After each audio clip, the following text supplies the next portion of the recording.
ens deixessin, o quan ens deixen, suposo que passem per 3 fases. La primera fase seria la fase de negació. No, Jordi, no pots fer això. No s'ha acabat, Jordi, no s'ha acabat. No. La segona fase seria la fase de ràbia. Hòstia puta, Jordi, tio, com pots haver fet això amb el que jo he donat per aquesta relació, tio? La tercera fase seria l'acceptació. Quin remei, tio. Però m'he baixat una aplicació, tio, mítica es diu,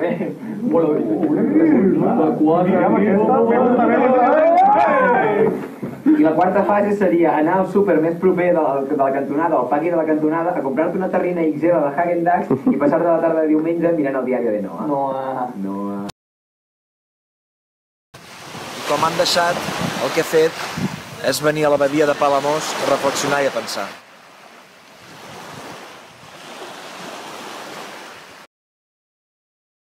Doncs suposo que superar-ho, s'ha estat trist, suposo que vols entendre què ha passat, per què ha passat, potser havia de passar, potser era inevitable... No ets tu, sóc jo. No sóc jo, ets tu. Potser estàs content.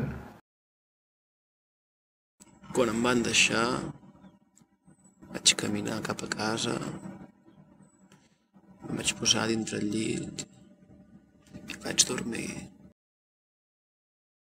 Em neixen i feia una cançó, em surten com a bolets. S'està fent fos, no hi ha problemes, ja sabeu que són molt melodramàtiques i gens optimistes. No puc oblidar... És el que hi ha. Quan em neixen, surt alguna cosa com a mínim positiva, que és una cançó. Quan em van deixar vaig muntar un grup de música per passar el rato i... Ah, només tu? Bueno, amb més gent. Vaig muntar un grup de música per passar el rato i omplir les meves hores lliures. Molt bé. I tu, Eric? Jo, el millor que vaig fer és sortir de festa durant, no sé, 2 o 3 mesos seguits i llavors ja t'oblides. Ja està, no? Sí.